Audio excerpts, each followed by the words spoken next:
Gente, Câmara Municipal de Tanguá, hoje, dia 10 de outubro, vamos conversar aqui com o presidente da casa, vereador Luciano Lúcio. Vamos conversar sobre o presidente, sobre a impressão dele desse processo eleitoral que se encerrou no dia 2 de outubro. Lembrando para os amigos que se encerrou a disputa pelas vagas aqui, né? Porque a política continua, o trabalho de fiscalização do eleitor é importante continuar. Aqui nós tivemos uma renovação importante em Tanguá, vamos conversar sobre isso também com o presidente Luciano. Luciano, como é que você viu o processo todo, o comportamento do cidadão tanguaense nessa disputa eleitoral de 2016? E obrigado aqui pela sua atenção. Flávio, primeiro, eu acho que ficou muito claro o sentimento de desejo de renovação. Ainda que o prefeito Valber tenha sido reeleito, eu acho que isso também demonstra que a responsabilidade com a coisa pública falou mais alto, porque é nítido e notório que Valber manteve as contas em dia. Não é à toa que ficou entre os prefeitos mais bem conceituados em cumprimento de metas fiscais. Isso pesou. Finanças em dia, pagamento em dia. Então, com tudo que pode ter acontecido de errado, e as falhas da administração, que a gente sabe que todo mundo tem falha. É natural, né? É natural. Eu acho que o grande mérito dele foi, numa época de crise, conseguir manter a casa em ordem. Agora, o sentimento de renovação, a gente percebia nas ruas isso. A necessidade de se mudar. Eu acho que não foi nenhuma questão, não foi os vereadores de Tanguá em si. Eu acho que aonde a gente teve um pleito mais de fato cidadão, e a gente teve aqui, na minha opinião, a renovação ela ocorreu. Se a gente olhar em Itaboraí, também, vários municípios, São Gonçalo também teve uma renovação absurda, Silva Jardim teve uma renovação absurda. Eu senti isso, eu percebi isso nitidamente. Foi uma eleição muito difícil. Daqui, tirando o Alaí, que ainda tem uma possibilidade de entrar, essa disputa entre ele e Porca, já de cara temos 9 vereadores que não retornarão a esta casa, podendo ser 10 de 13. E o que é mais interessante é ser analisado, são 10 que entram, realmente são novatos. Normalmente tem aquele vereador que perde uma eleição, retorna no outro. A gente passou por isso num processo aqui, numa Câmara que retornou 5 ou 6, se não me engano, de um pleito anterior. E dessa vez não, são 10 vereadores novos em todos os sentidos, né? Então eu acho que ficou assim muito claro esse sentimento, o desejo de mudança e, ao mesmo tempo, um respeito para quem administrou com responsabilidade o dinheiro público.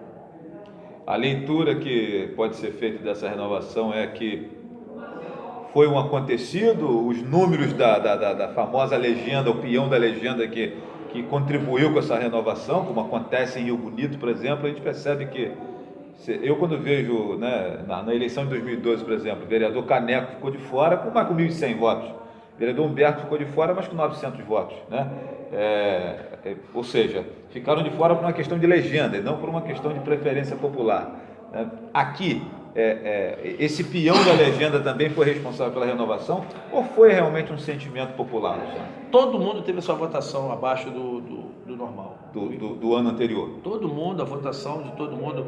Se vários vereadores se elegeram, se vários candidatos se elegeram com uma votação também baixa, a gente percebe que, no geral, todos caíram. A gente viu o Aguinaldo, que teve 593 na outra, teve 260. Eu mesmo, que tive um trabalho bem forte, bem focado, tinha um grupo muito grande, tive uma votação que caiu. Vereador Paulo, que perdeu por um voto essa eleição, mas também com a votação abaixo do normal. O único fato ali que a gente pode dar um destaque, apesar de que caiu a votação também de forma considerável, foi o vereador Alfredo, que caiu para 352 votos e não fez legenda. No caso dele, se fizesse legenda, ele entraria. Mas, no geral, eu percebi que houve uma queda muito grande, houve uma divisão maior dos votos.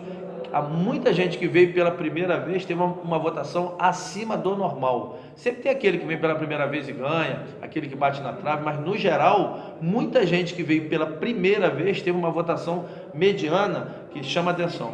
E, se eu não me engano, a gente teve quase 4.000 abstenções aqui, se eu não me engano, também é um número considerável.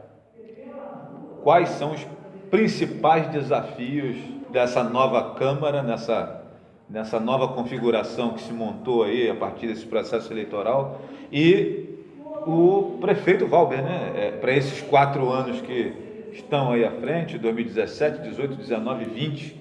Quais são aí os 3 principais desafios desse novo colegiado de vereadores e do prefeito Valber, na sua opinião, Luciano? Quando a gente vê um grupo entrando pela primeira vez, né, a gente sabe muito bem que a tendência é que todos entrem muito motivados. Mas a gente tem um desafio que é considerável, que ainda é feito da crise.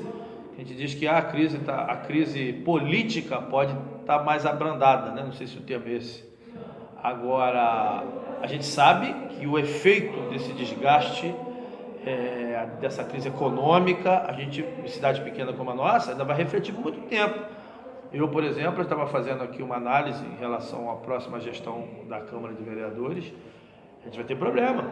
A gente, nos últimos 2 anos, de 2015 para 2016, 2016 para 2017, voltando de 2014 para 2015, o repasse foi sempre muito, até esse ano de 2016, muito abaixo, e a projeção para 2017 também muito abaixo do normal. A gente vai ter que estar chamando concursado para cá, que graças a Deus a gente fez o primeiro concurso público, a gente vai estar dando posse a 12 novos concursados. A gente vai ter uma dificuldade muito grande, porque é uma Câmara de 13 vereadores.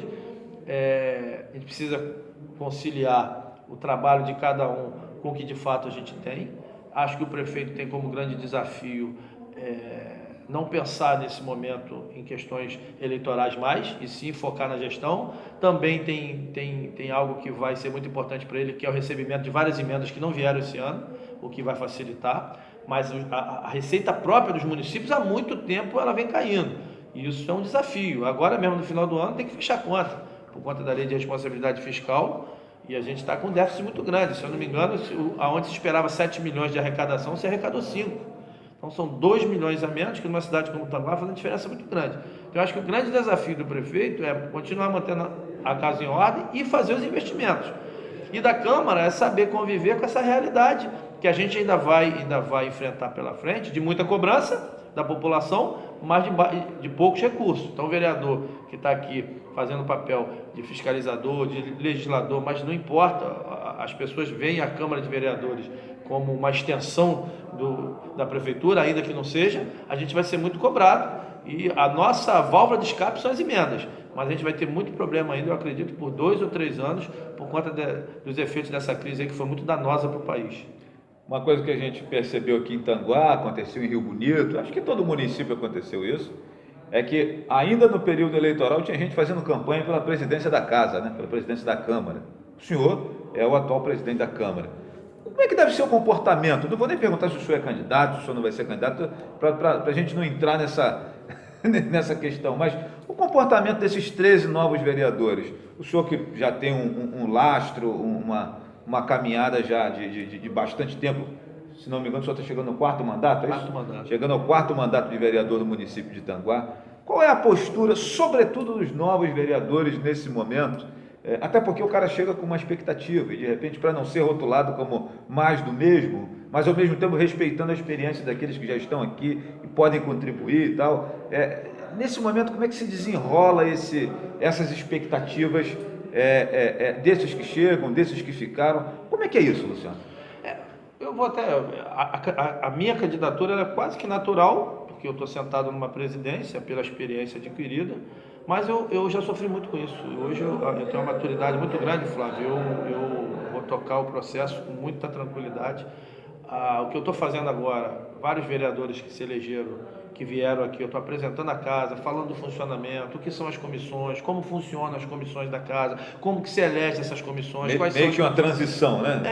Quais são as comissões, tudo que me tentaram me esconder, eu estou contando para eles. Estou deixando muito claro o funcionamento de tudo, as dificuldades, né? Acho que o comportamento deles nesse primeiro momento está sendo muito interessante. Eu não estou vendo, eu acho que está todo mundo ainda curtindo, porque eu, quando tive o primeiro mandato, também curti durante um bom tempo. Está comemorando, né? Está comemorando ainda e tal, mas eu tenho tentado fazer isso de uma forma bem eu estou tentando ser estadista e ao mesmo tempo responsável com a função que eu ocupo. Se eu tiver que ser presidente de novo, eu vou ser, e se eles acharem que não, vou encarar com a maior naturalidade do mundo, e falo isso com pureza de alma. Obviamente, a gente tem um projeto que agora a gente já começa a pensar de uma forma diferenciada, E eu acho muito natural, né, que a gente pleiteie a continuidade. Mas, repito, ser presidente de uma Câmara também é pisar em ovos o tempo todo. A gente vê o caso do próprio vereador Alaí. Eu quero deixar até muito claro. O vereador Alaí, as pessoas estão falando um monte de besteira pela rua. O vereador Alaí é uma questão administrativa, de se pagar a indenização trabalhista tirando recurso da onde não era para ser tirado para pagar essas indenizações. Não é roubo, não é processo por causa disso ou daquilo, mas é uma questão melindrosa. Eu mesmo passei uma situação constrangedora aqui, que ainda bem que eu detectei a tempo. Logo no meu primeiro ano, a gente tinha 45 centavos ou 47 centavos a mais nas contas, por conta de um rendimento de uma conta da Câmara que não podia ter rendimento. Que se eu não tivesse visto a tempo, se a gente não tivesse feito o banco estornar isso, eu ia estar agora com as minhas contas reprovadas, por conta de 45 ou 47 centavos. Então há de se ter responsabilidade também. Sentar na cadeira de presidente... Mas o estrago que gera essa notícia de conta rejeitada... Isso é muito grande. Ninguém quer saber se foi 47 centavos. 1 milhão ou 45 Exato. centavos. Se foi 47 centavos, se foi pagar a indenização com recurso que não era para pagar, ou se foi realmente um desvio de verba pública. Então, eu particularmente, com 4 mandatos, a vaidade de sentar na cadeira de presidente não existe. E falo, quem me conhece sabe disso, quem convive comigo sabe disso. E é importante que os vereadores que entrem aqui também se baseiem no que aconteceu. Por quê? Se perguntem por que 10 vereadores perderam suas cadeiras. E a gente faça essa análise. Isso também tem que ser analisado. E eu faço essa análise. Por que minha votação ela foi menor? Que recado é esse que chega da população? Né? Mas eu tive 17 importantes lideranças que me apoiaram na outra eleição, que nessa foram candidatos, mas eu tive muita gente que veio, teve ex-vereador, como no caso do vereador Júlio Peixoto, Graça Ribeiro, que me apoiou nessa eleição, que foi candidato a prefeito, teve muita gente que chegou também. E que leitura é essa? Por que houve essa queda ainda que eu tenha ficado entre os mais votados? Porque, eu vou dar um exemplo, Reis, a projeção de Reis em Rio Bonito era de 3.500 votos ou mais. Reis foi mais votado, mas com 2.100 votos, 2.150. 2.104, então a projeção do Reis aí, você pode botar por baixo, 1.300 votos a menos.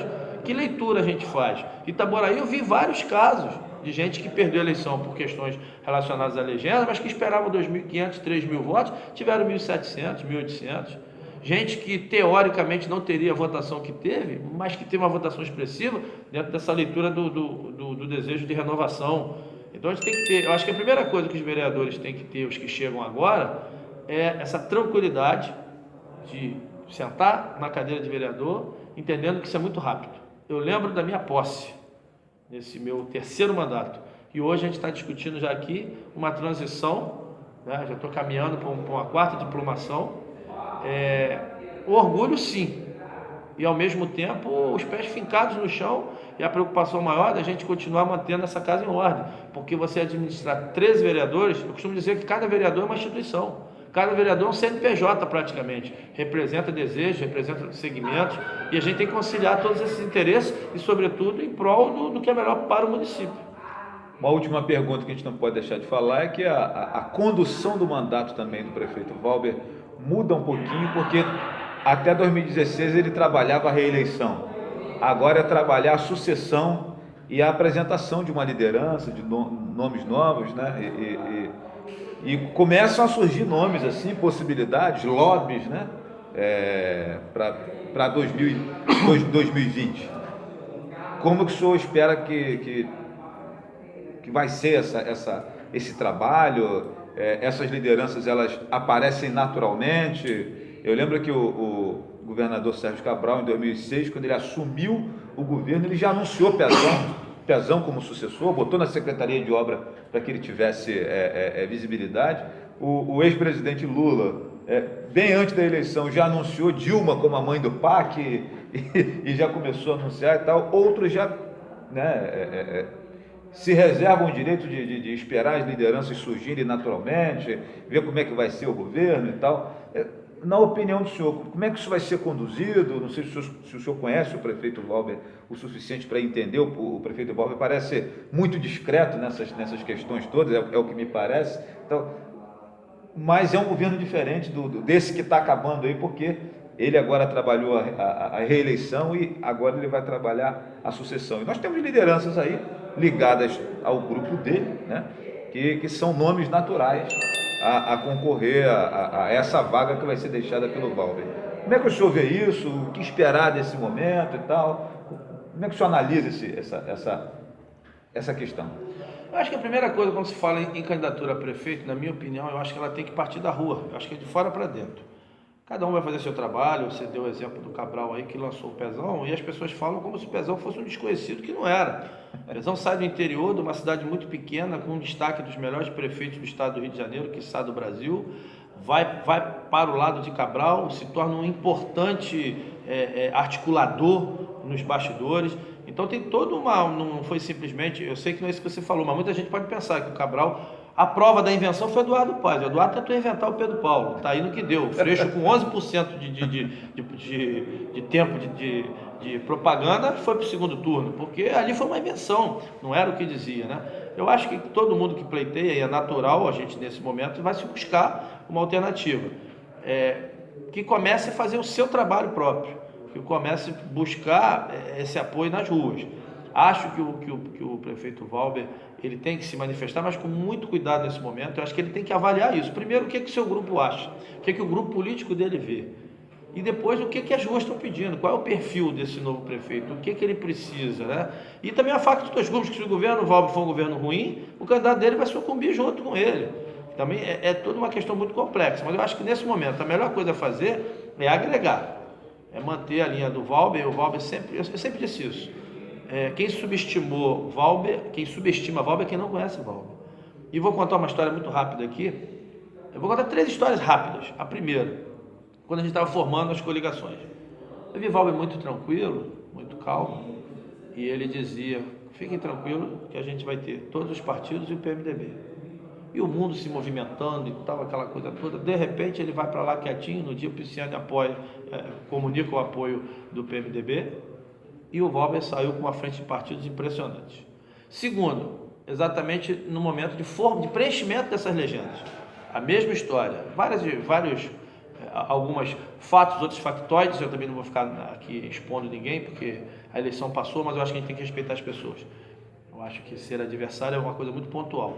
Mas o adversário comemorou algumas situações e o Valber foi lá e montou o maior grupo político da história de Itanguá. Por isso reverteu números improváveis. E no final do ano passado o Valber tinha uma diferença monstruosa atrás e ganhou a eleição com um certo conforto.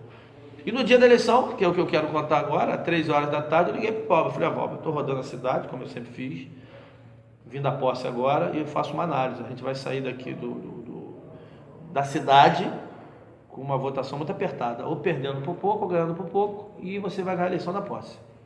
Vai botar 1.000 e poucos votos de frente. E o Valber, na tranquilidade que ele é peculiar, ele disse: você anota aí, nós vamos ganhar de 3.000 e 3.500 votos. O meu eleitor, o eleitor do nosso grupo, o que a gente construiu, não bota adesivo, não vai botar camisa colorida. É aquela família que você vê passando quietinho lá na calçada, é aquele casal que vem quietinho, que não quer gritar. Aquele é o meu eleitor, aquele é o eleitor do nosso grupo. Você pode anotar que a gente vai ganhar de 3.000 e 3.500 votos. E nós ganhamos por 3.000 votos de diferença. Então, eu acho que no mínimo você tem que respeitar uma personalidade como essa. Você não pode tratar apenas como alguns quiseram dizer que foi um acidente de percurso a eleição de Valber. Eu acho que a candidatura do Valber pode ter sido. E aí é outra questão polêmica. Um dia a Denise Frossard falou para mim que política é destino. Alguns não acreditam em destino, outros acreditam, outros estão no lugar certo, na hora certa. Por quê? A minha própria eleição foi um acidente de percurso, foi um desejo, sobretudo, a gente foi abençoado pela vontade de Deus, mas a minha primeira eleição foi a eleição que eu entrei pela legenda. Foi até o vereador Gilson Peixoto, na época, o mais votado, eu fui o segundo daquela legenda. Então são coisas, se eu tivesse perdido aquela eleição, provavelmente eu não estaria aqui agora, não sei. Então, agora, eu acho que a gente tem, nesse momento, o mais importante, conciliar, fazer um governo de coalizão e fazer essa leitura com muita inteligência.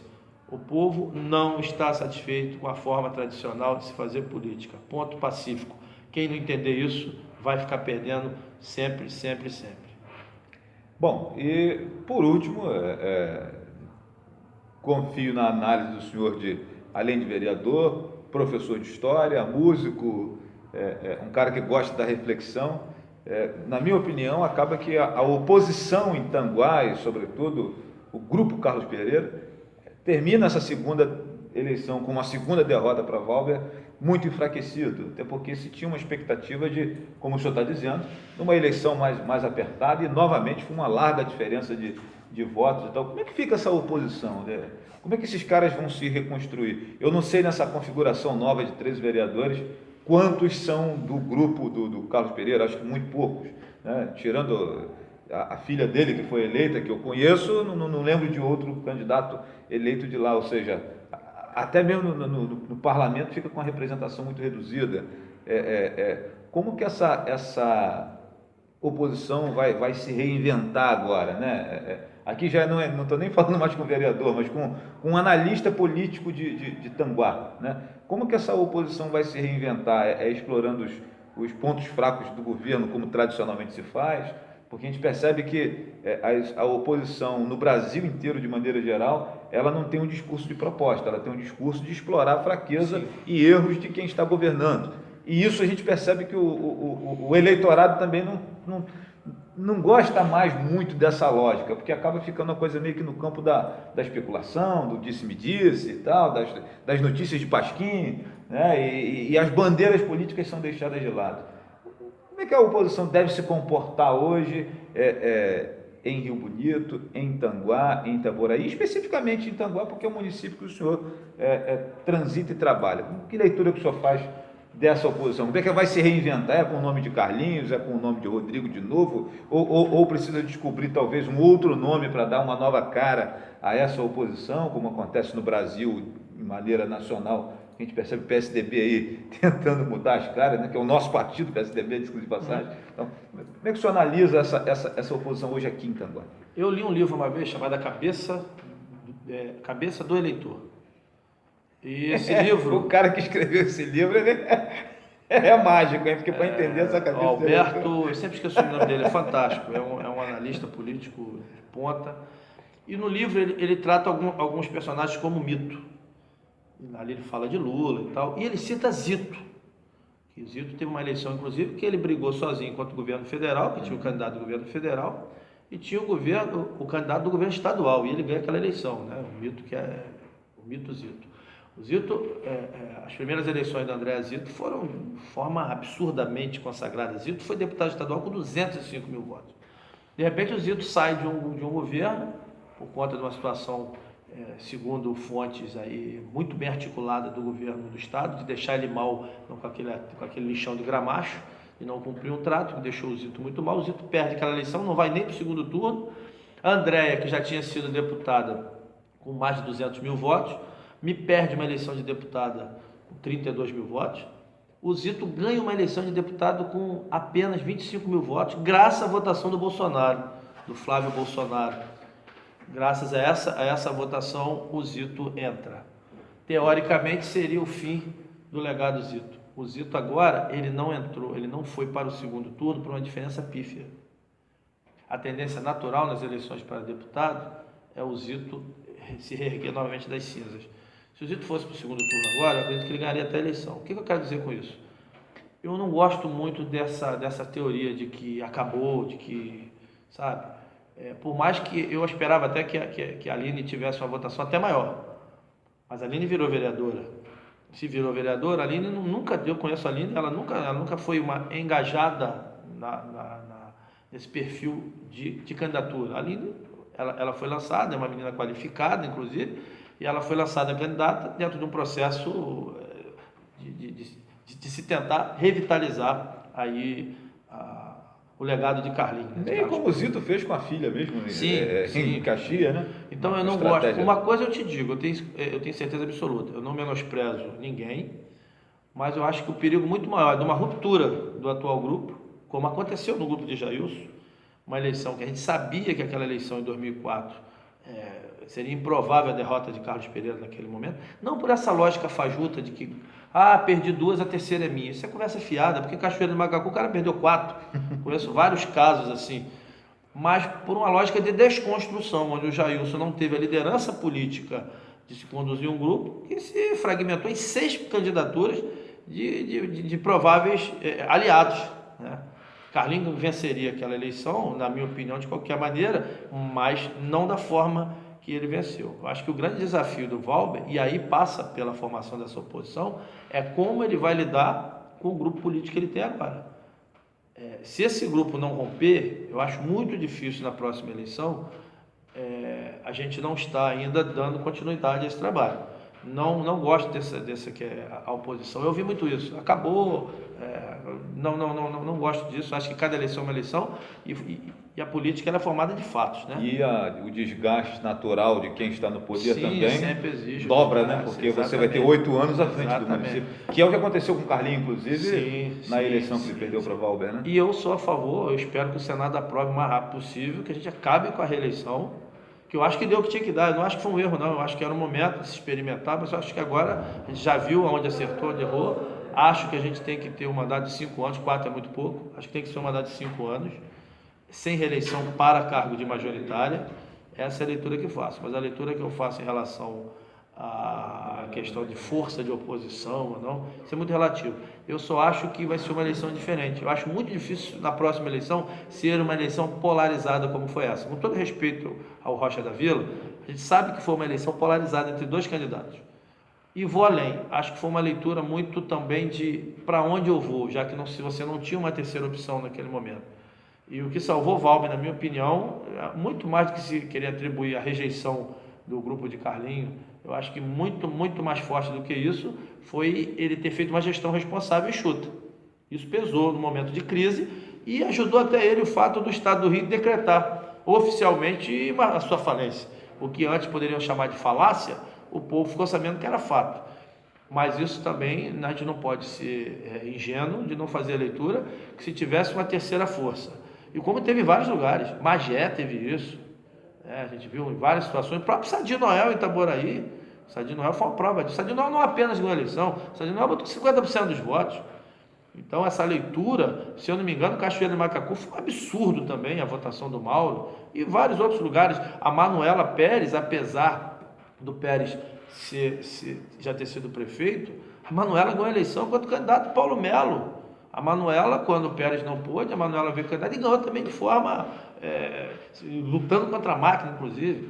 Então eu acho que a gente não pode ser ingênuo nesse momento. Eu acho que a leitura correta a ser feita é de que há um sentimento, sim, de desejo de mudança. A fiscalização é muito maior, essa oposição, ela pagou o preço por erros do passado, como o governo Valber poderia também ser sucumbido se não tivesse humildade de dar o passo atrás. E todos nós temos que dar esse passo atrás. E agora falando, analisando, né, de fora, faz de conta que eu não sou de grupo nenhum. A leitura que eu faço é essa. Eu acho que se o grupo de Valber não fragmentar, eu acho muito difícil não fazer o sucessor. Mas também acho muito difícil a gente ter eleição polarizada daqui a 4 anos. Até porque as lideranças vão se fortificando, vão se fortalecendo, né? E 2 corpos não ocupam o mesmo lugar no espaço, né, Dena? Na política física ela é muito natural. Bom, agradecer aqui o vereador Luciano Lúcio pelo papo que está travando conosco aqui e já está convidado para nós repetirmos essa conversa ao vivo lá no programa Flávio Azevedo. No seu eu vou. No seu eu vou. Vamos lá. Agradecer você que esteve conosco aqui também, acompanhando essa conversa aqui com o presidente da Câmara de Tanguá, Luciano Lúcio, né? Desejar sorte aí no mandato aqui dos próximos 4 anos aí, nesse final de mandato também de 2016, nesse final de comando da presidência da casa, né? Sorte também ao prefeito Valber reeleito aí, né? Com 11 mil votos aproximadamente, cerca de mais um pouco de 11 mil, e sobretudo sorte ao cidadão tanguaense, né? Que esses novos vereadores que estão chegando aí sejam realmente a renovação que a população espera e vamos seguir acompanhando a história política da nossa região. Vereador, obrigado, sucesso. Valeu, até a próxima. Também. Obrigado por tudo, obrigado pelo carinho. Valeu, gente.